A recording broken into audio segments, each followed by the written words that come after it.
Kenapa sih judul tugas akhir kamu selalu ditolak oleh dosen pembimbing? Atau kenapa sih kerangka karangan kamu selalu diminta revisi oleh dosen pembimbing? Mungkin topik, tema, dan judul penelitian kamu itu masih kurang visible. Bagaimana cara menetapkan topik, tema, dan judul yang visible? Mari kita bahas dalam video pembelajaran ini. Assalamualaikum warahmatullahi wabarakatuh. Perkenalkan, saya Linda Handayani, dosen Fakultas Seni Rupa dan Desain yang mengajar mata kuliah Bahasa Indonesia. Dalam mata kuliah Bahasa Indonesia ada dua tema besar. Pertama, materi kebahasaan. Yang kedua adalah penulisan karya ilmiah. Nah, pada sesi penulisan karya ilmiah ada satu materi pembuka yaitu topik, tema, dan judul penelitian. Materi ini memberikan arahan kepada mahasiswa untuk membuat topik, tema, dan judul penelitian yang visible agar apa yang mereka ajukan pasti bisa diselesaikan dan dikumpulkan sebagai tugas besar di pertemuan akhir nanti.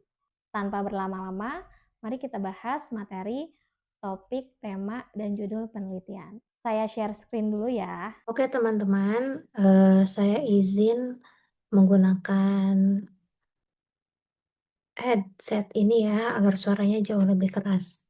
Semoga bisa terdengar ya.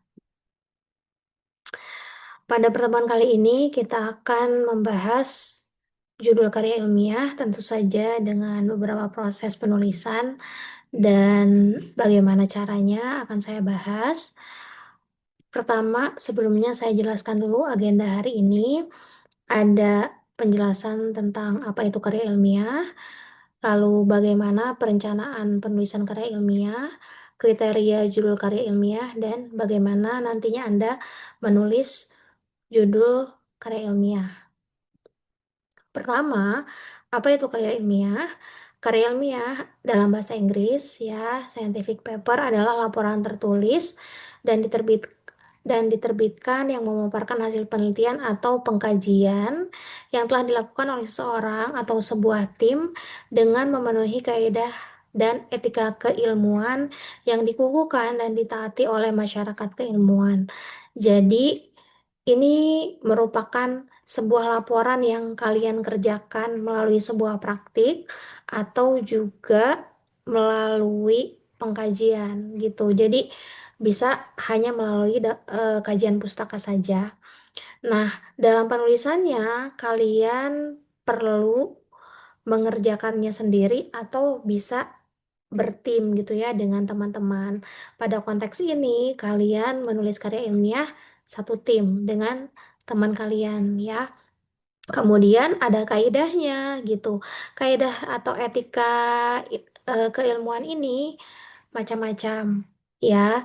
Dalam makalah kita atau aturan makalah kita, kaidahnya sudah ditetapkan dalam konvensi naskah yang nanti akan saya sampaikan pada pertemuan berikutnya. Begitu. Kalau dalam karya ilmiah pada umumnya, misalnya kalian menulis jurnal ilmiah, biasanya dalam sebuah jurnal ilmiah itu ada yang namanya gaya selingkung. Nah, kalian harus mengikuti gaya selingkung penerbit jurnal ilmiah tersebut ketika menulis. Tapi untuk saat ini, patokan kalian cukup konvensi naskah yang akan saya sampaikan pada pertemuan berikutnya, begitu ya.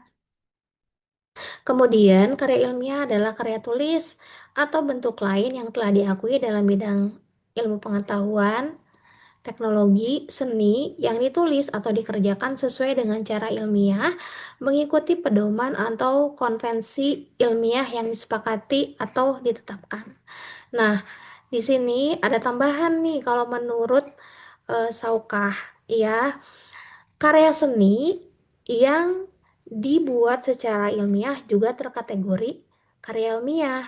Karena kan beda ya orang yang melakukan penciptaan karya seni dengan semedi misalnya gitu ya, akan berbeda dengan orang yang melakukan penciptaan karya seni melalui proses-proses yang ilmiah, proses kreatifnya itu ilmiah gitu. Jadi itu pun diakui dan terkategori karya ilmiah juga gitu ya.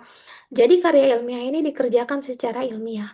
Kalau begitu, ketika kalian menulis karya ilmiah, tapi menyerahkan semua pekerjaan kalian kepada ChatGPT, itu namanya pekerjaan yang tidak ilmiah, ya. Jadi tidak terkategori karya ilmiah.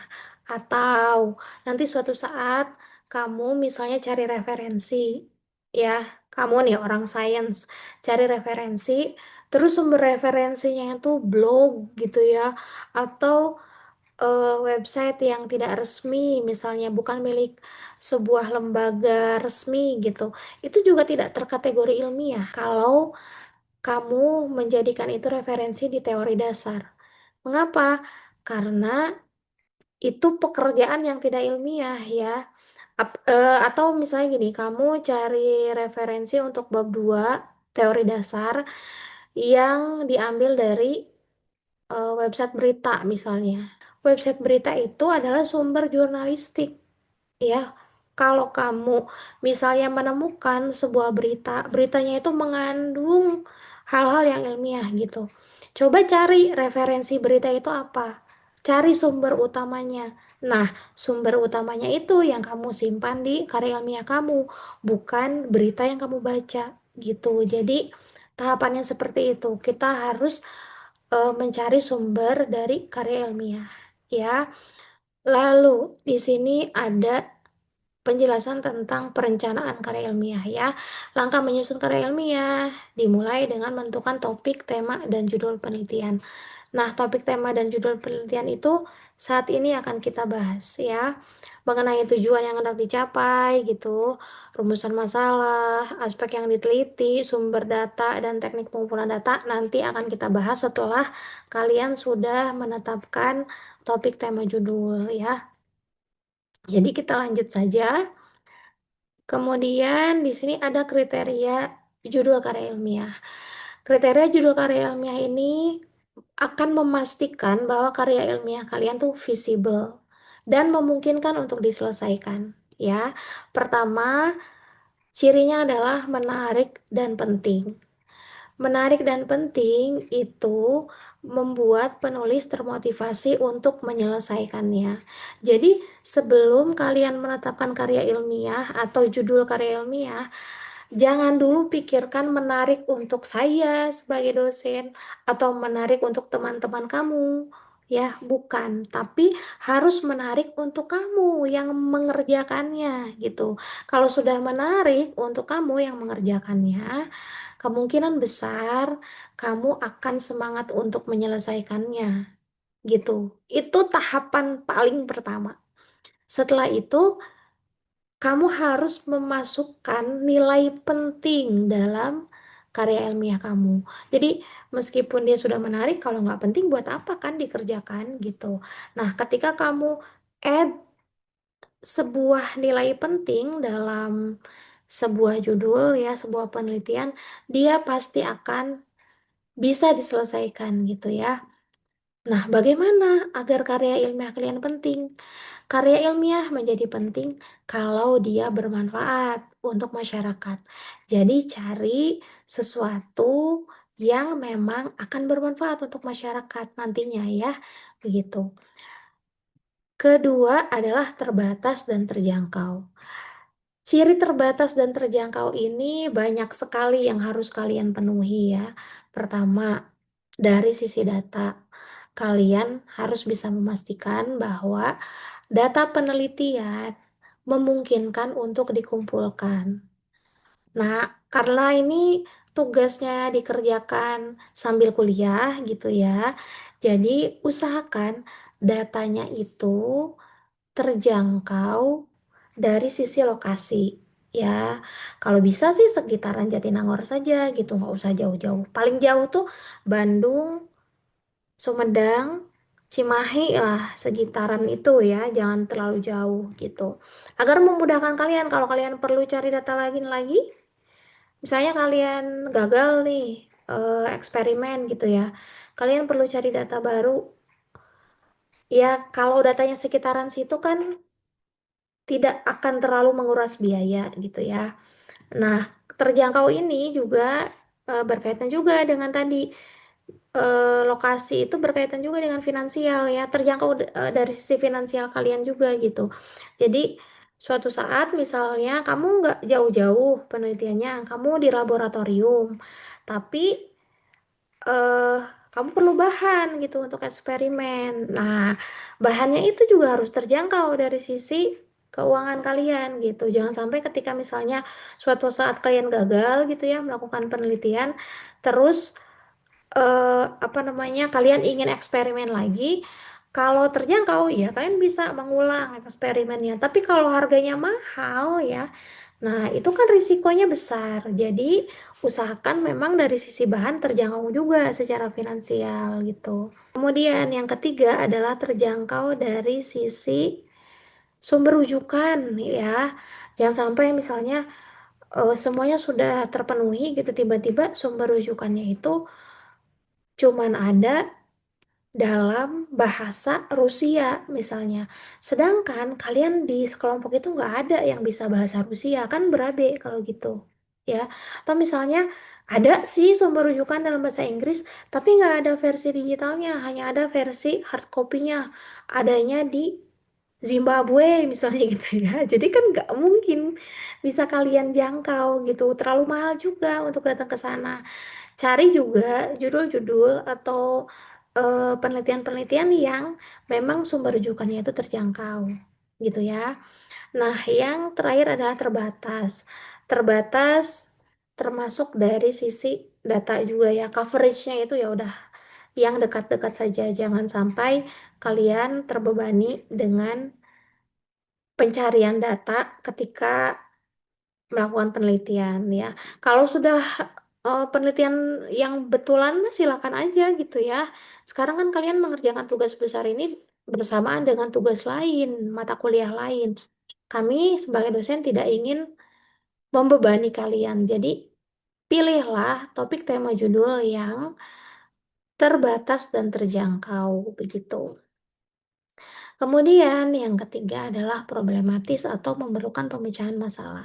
Ya, kalau karya ilmiah kalian atau judul kalian itu memerlukan pemecahan masalah, pasti kalian akan sangat mudah untuk mencari teori pendukung atau mencari data pendukung gitu. Kalau terlalu remeh-temeh gitu ya, pasti sulit juga mencari penelitian terdahulu karena nggak akan ada yang neliti gitu. Ya, contoh misalnya ada yang melakukan penelitian kaitannya dengan ini terlalu jauh biasanya ya gini. Ada yang melakukan penelitian hubungan antara panjang kaki dengan nilai mata kuliah olahraga mahasiswa ITB misalnya gitu ya. Memang sih di mata kuliah olahraga itu ada penilaian lari ya. Mungkin lari itu berhubungan dengan panjang kaki seseorang. Tapi akan terlalu sulit untuk menilai hubungan antara panjang kaki dengan nilai olahraga gitu karena bisa jadi parameter penilaian mata kuliah olahraga itu nggak hanya dinilai dari panjang kaki aja atau nggak hanya dinilai dari kecepatan dia lari gitu. Tapi kan biasanya dosen olahraga itu menilai juga kebugaran kalian, keaktifan di kuliah dan seterusnya. Jadi jangan terlalu jauh untuk menghubungkan sesuatu gitu ya yang sebetulnya tidak terlalu problematis sehingga kalian akan sukar nanti mencari sumber rujukan. Selanjutnya ada aktual dan faktual. Carilah penelitian yang terbaru gitu ya dan tunjanglah penelitian kalian dengan data-data yang asli. Jangan menggunakan data-data yang buatan kalian sendiri biar cepat gitu ya. Karena pada dasarnya nih, penelitian yang aktual itu pertama akan menyelamatkan kalian dari plagiarisme. Gimana caranya untuk menemukan judul-judul yang aktual gitu ya? Kalian bisa searching di nama repository tugas akhir mahasiswa itu ada banyak sekali tugas akhir mahasiswa di sana atau kalian juga bisa cari di portal Garuda ya Portal Garuda ini Gerba rujukan digital. Di situ banyak sekali penelitian berbahasa Indonesia yang bisa kalian download. Ada jurnal ilmiah, ada proceeding penelitian, ada skripsi, tesis, disertasi. Di situ banyak sekali sumber rujukan yang mungkin akan merangkum karya ilmiah yang sudah terpublikasi gitu ya. Nah, kalau kalau yang judulnya sudah ada ya jangan lakukan lagi gitu ya. Agar kenapa? Agar kalian tidak melakukan hal yang sudah dikerjakan orang. Itu kan buang waktu ya. Seperti itu. Jadi cari yang aktual dan pastikan setelah menemukan yang aktual. Ciri aktual itu sebenarnya adalah ada kebaruannya ya. Kalian kalau udah menemukan karya ilmiah yang sudah terpublikasi, coba cari at least 10 tahun ke belakang gitu karya ilmiahnya. Kemudian kalian coba cari gap antara karya ilmiah yang sudah ada dengan permintaan masyarakat gitu. Problem masyarakat tuh kayak gimana. Nah, nanti akan ketemu gapnya ya di situ. Kemudian kenapa harus faktual gitu ya karya ilmiah? Karena memang karya ilmiah yang faktual itu bisa memungkinkan untuk membantu orang lain melakukan riset lanjutan gitu. Karena ciri karya ilmiah ya salah satu ciri karya ilmiah adalah sifatnya terbuka. Data kalian itu bisa dijadikan rujukan oleh orang lain melakukan penelitian selanjutnya gitu ya. Jadi jangan pernah kalian melakukan pemalsuan data atau bikin data sendiri biar karya ilmiahnya itu sesuai dengan hipotesis gitu. Padahal itu angkanya bikinan sendiri, itu nggak boleh. Ya, oke. Selanjutnya saya akan memberikan contoh ya. Ini contoh judul penanggulangan sampah plastik di Kelurahan Sekeloa melalui metode daur ulang. Ini sangat sederhana ya, tapi visible untuk dilakukan gitu. Bagaimana cara membuat judul ini? Ini berikutnya saya akan menjelaskan teorinya ya. Pertama, kita bicara tentang topik penelitian. Topik adalah pokok masalah yang akan kalian teliti dan dalam mata kuliah bahasa Indonesia ini minimal terdiri atas dua kata. Di sini ada contohnya sampah plastik ya. Contohnya adalah sampah plastik. Dia adalah sesuatu yang jadi problem di masyarakat gitu, terdiri atas dua kata. Silakan sesuaikan topik kalian sesuai dengan prodi gitu, sesuai dengan konsen bidang kajian kalian. Kemudian sudah ya ini dua kata, kita masuk ke tema penelitian. Tema penelitian adalah topik yang sudah kita bahas tadi yang berisi tujuan, mau diapakan topik tersebut. Cirinya dalam penulisan ya, biasanya tema itu mengandung kata operasional. Kata operasionalnya apa? Ada imbuhannya, pe dan an. Gitu. Ya, dalam contoh ini gini, penanggulangan sampah plastik. Jadi, imbuhan pe-annya itu pakai kata ini ya. Jadi, sampah plastiknya akan kalian tanggulangi. Pakailah dia imbuhan pean jadi penanggulangan. Boleh pakai yang lain, penurunan, pengurangan, ya. Lalu ada pemisahan, misalnya kalau kalian mau memisahkan sampah plastik gitu. Pokoknya usahakan bagian depannya itu ada kata operasional yang diawali dengan pean agar memudahkan kalian untuk merealisasikan karya ilmiah kalian nanti. Oke? Selanjutnya, judul. Judul adalah tema yang diberi keterangan. Nah, penanggulangan sampah plastik ini yang ini tuh tema ya. Ini kan topik nih, sampah plastik. Tema adalah topik yang diberi kata operasional, pean yang ini. Nah, sekarang tinggal ditambahi keterangan saja kan. Keterangannya adalah di Kelurahan Sekeloa melalui metode daur ulang. Jadi, ada dua keterangan ya, keterangan tempat dan keterangan cara.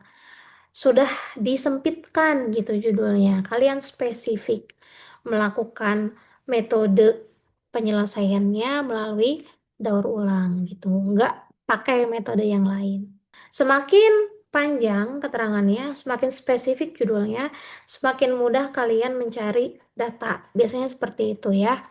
Jadi, ini saya berikan satu contoh saja, dan kalian praktikkan di tugas kalian gitu. Itu dia teman-teman materi, topik, tema, dan judul penelitian.